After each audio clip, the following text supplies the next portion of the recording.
Assalomu alaykum, sizlar bilan Xudoyorxon va Daho texnologiya jamoasi. Bugungi qisqa obzorimiz damofonlardan iborat bo'lib, ya'ni damofonlar haqida qisqacha ma'lumot qilib o'tamiz. Ya'ni damofonlarni qanday holatlarda qanaqa damofon tanlash kerakligini ko'rib o'tamiz. Tayyor bo'lsangiz, boshladik.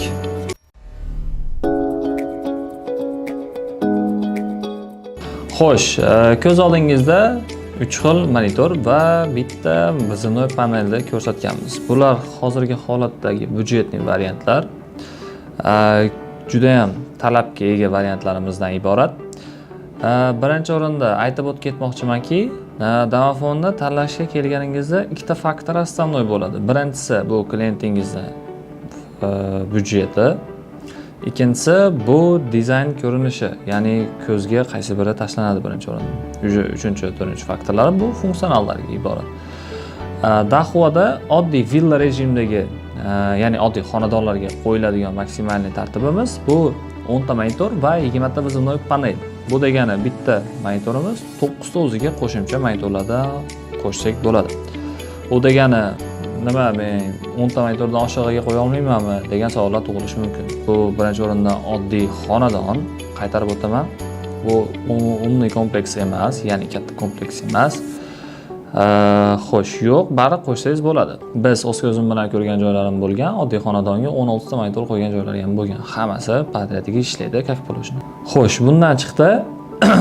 Birinchi o'rinda bizga nima kerak bo'ladi? Funksionallar haqida gaplashayotadigan bo'lsak-da, katta korpusdagi monitorimiz bu hamma biladigan Android monitorimiz, ya'ni Android platformasida yaratilgan monitorimiz, uje o'rtadagi va burchakadagi monitorlarimiz bu Linux platformasida yaratilgan monitorlar.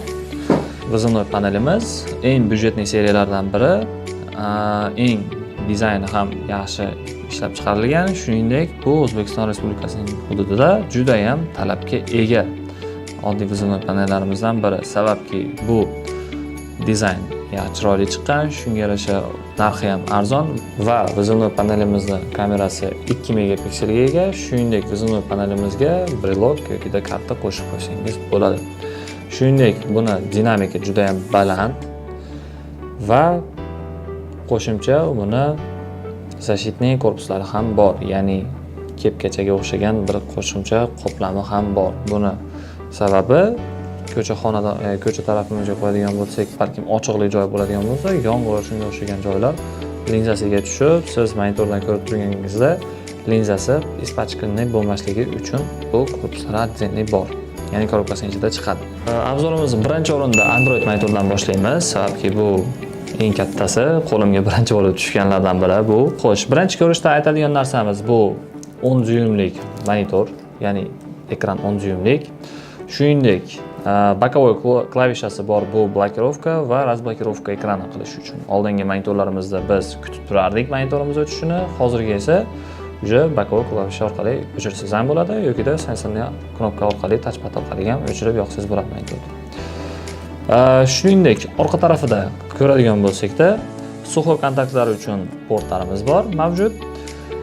Shuningdek, RS485 portimiz ham mavjud, plus minus, ya'ni pitaniya berishimiz uchun portimiz mavjud va shuningdek RG45, ya'ni internet portimiz mavjud. Shu internet portimiz orqali biz PoE orqali monitorimizni yoqsak bo'ladi. Qisqa qilib aytib o'tib ketaman, bu monitorimiz razresheniyasi 2 megapikselga ega, shuningdek vстроенный mikrofon va vстроенный dinamik 1,5 wattlik. Bu degani juda ham baland dinamika bor, ya'ni ikki tomonlama audio svязь uchun hamma sharoiti bor. Oddiy damofonlarda bor narsa bunda ham bor. Shuningdek, qurilmamiz беспроводной сеть orqali ham setga chiqib keta oladi, ya'ni tarmoq bilan ulanib ola oladi. Bu беспроводной сеть deganimda Wi-Fi yoki marshrutizator. Maksimalniy 2-4 Gz bilan ishlay oladi, ya'ni bu degani Wi-Fi'imizni nastroykasini желательно 2-4 ga qo'yganimiz ma'qul. Shuningdek, Wi-Fi защита, ya'ni беспроводной защитamiz основной holatda va PS2 rejimda ishlaydi, ya'ni skritting qilib qo'ysangiz Wi-Fi'ingizni bu afsuski ulanib qo'ya olmaydi. Shuning uchun Wi-Fi'imizni skritting rejimdan chiqarib va 2-4 GHz rejimiga olib o'tib qo'yganimiz ma'qul. Qurilmamizda встроенный 256 GB pamять Ya'nida qurilmamiz ichida SD sloti bor. Ya'ni SD slotimiz zavodskiy holat, ya'ni korobkadan chiqarganimizda buning ichida o'zi chipi bo'ladi. Shuningdek, qurilmamiz orqali biz umniy liftimizni ham ishlatsak bo'ladi. Ya'nida bizning aytaylik, жилой kompleksimizda bizning xonadonimizda shunaqa monitorimiz bor va жилой kompleksimizda shu imенно bizning podyezdimizda bizda liftimiz bor. Bu liftimiz ham umniy. Shu liftni ham chaqirib, ham pastga tushirib, shunga o'xshagan imitatsiyalar qilsak bo'ladi. Qo'shimcha ma'lumotlardan biri bu temamizni o'zgartirsak bo'ladi. Ya'nida bu interfeysni biz tungiga va kunduzgiga olib o'tsak bo'ladi. Shuningdek, buni rejim bor. Rejim 5-6 xil qilib nastroyka qilsak bo'ladi yoki-da gibki qilib nastroyka qilsak bo'ladi. Rejim deganda nimani nazarda tutmoqdaman? Damofonimiz kimdir mehmon kelib zvonokni bosganida bilamizki, baland ovoz bilan yangraydi va monitorimiz yonadi. Shu rejimni ham nastroyka qilsak bo'ladi. Ya'nida bezushniy rejimda vaqt qo'ysak bo'ladi, muzikasini shundagiga almashtirsak bo'ladi, shunga o'xshagan imitatsiyalar qilsak bo'ladi. Keyingi monitorimiz bu 25-20 modellik VTH monitorimiz. Bu monitorimizni birinchi bo'lib ko'zga tashlanadigan narsasi bu 7 dyuymlik jostki displeyi va shuningdek mikrofonlari. Orqa tarafimizda esa bizda SD karta uchun slotimiz bor. Shuningdek, suxoy kontaktlarimiz uchun porti va pitaniya berib chiqarish uchun portimiz. Va eng oxirgisi va eng asosiysi bu internet portimiz. Shu internet port orqali bu monitorimizni ham PoE bilan imitatsiya qilsak bo'ladi.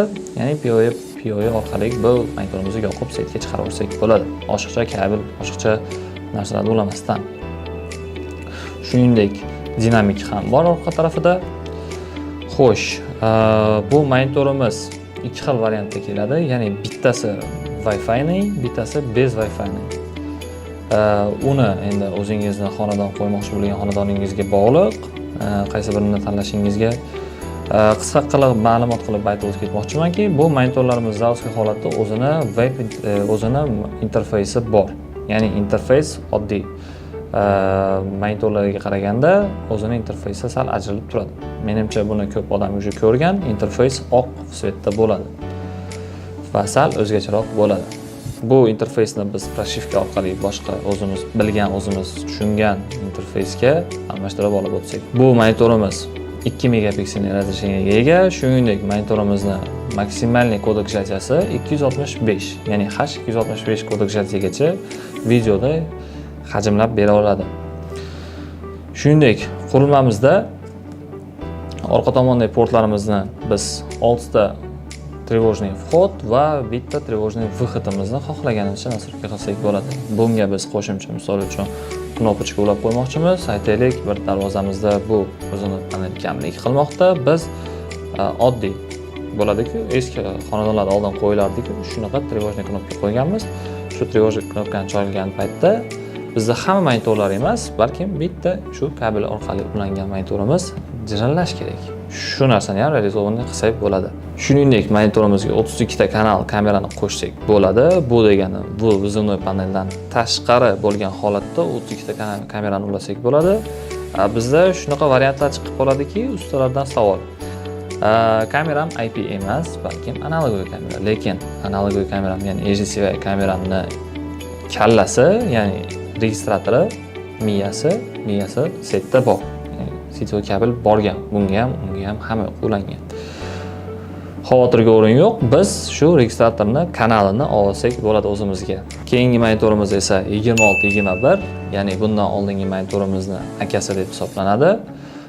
Bu monitorimiz juda ham shustri. Birinchi bo'lib ko'zga tashlanadigan holatlardan biri bu 7 dyuymlik JK displey, shuningdek mikrofoni va orqa tomonini ko'rishimiz mumkinki, korpusimiz sal ajralib turadi xolos. Birinchi o'rinda SD slotimiz bor, ya'ni chip solsak bo'ladi. Shuningdek, suxoy kontaktlarimiz porti bor, plus minus, ya'ni pitaniya beradigan portimiz bor va nihoyat eng kerakli bo'ladiganlardan biri bu internet portimiz bor, RJ45 uchun. Bu portimiz orqali ham bunga ham PoE bilan imitatsiya qilsak bo'ladi. U degani PoE orqali pitaniya ham setivoy kabel ulab qo'ysak bo'ladi. Oshiqcha kabel ulashni hojati qolmaydi. Shuningdek, bu monitorimiz juda ham shustri. Monitorimiz ham 2 megapiksel razрешение bilan ko'tara oladi. Ya'ni 2 megapiksel razрешениeli ekraniga ega. Shuningdek, kodek versiyamiz H265 gacha bunda ham. Shuningdek, 8 ta portimiz, orqa tarafimizda suv kontaktimiz, 8 ta тревожный vход va bitta тревожный выходimiz bor. Buni ham bundan oldingi holatda qilib ishlatsak bo'ladi. Xohlasak sensorli datchik qo'yaylik, xohlasak тревожный datchik qo'yaylik, monitorga ulab turib, uni охрана yoki снятие охранаdan qilib o'tib qo'ysak bo'ladi.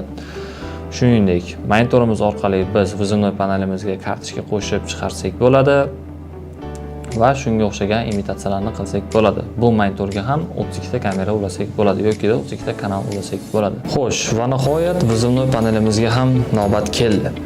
Bu vizimnoy panelimizning modeli 2311 seriyasidan, boya aytganimdek, juda ham talabga ega vizimnoy panelimiz.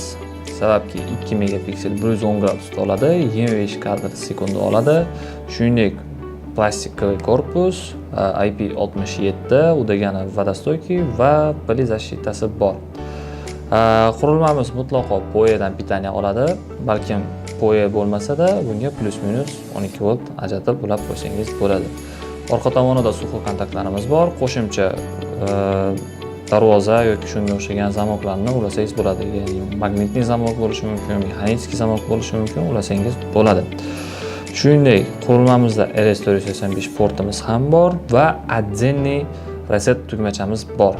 Hammamiz bilamizki, Dahvoni juda ham bir ko'p vizimnoy panelimizda zbros qanday bo'ladi degan savollar tug'ilib qolish ehtimoli bor. Balkim sizni shunday bir sharoit kelib qolishi mumkin. Endi xudo xolasa bu sharoit kelmasin. Hamisha oldingizda bo'lamiz. Shu sharoitda biz bilan aloqaga chiqa olmaydigan holatga kelib qolsangiz va sizda shu damofoniya qiynayotgan bo'lsa-da, vizimnoy panelni zbros qilish yo'li orqada tugmacha bor bo'lsangiz. Bu tugmachamiz anti-trigger deb hisoblanadi. Ya'ni tugmacha o'zi bosilib turadi ustanovka paytida. Ya'ni buni o'g'irlamoqchi yoki shunga o'xshagan vandalizm qiladigan bo'lsa, tugmacha qo'yilib oladi va bundan ham monitorimizdan ham chiylagan ovoz chiqib keladi. Ya'ni sirena ishlab ketadi. Xuddi shu tugmachani 10 sekund vaqtda, qisqa vaqt ichida tez marta ko'p marotaba bosib olsangiz, shu qurilmamiz zbros bo'lib ketadi. Demoqchimanki, shu knopkachamizdan tashqari ham yana zbros tugmachamiz bor ichida. Mana shu modeldan boshlangan holatda. Qurilmamiz Wi-Fi dan ham set bilan bog'lana oladi. Boyagi modellarga o'xshab 2.4 Hz da ishlaydi. Shuningdek, Wi-Fi'miz qurilmamiz ham skrytli bo'lmashi kerak.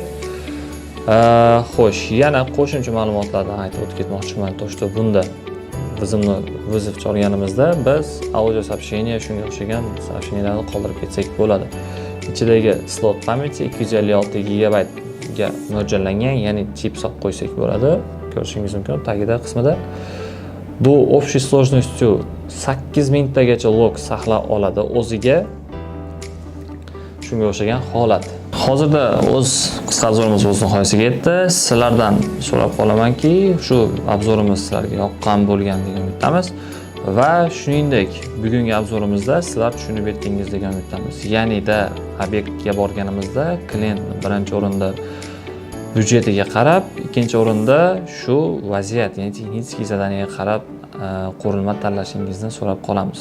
U degani oddiy xonadonga shunga o'xshagan monitor va vizimnoy panellar, жилой kompleks uchun жилой kompleksda отдельно o'zini monitor va vizimnoy panel.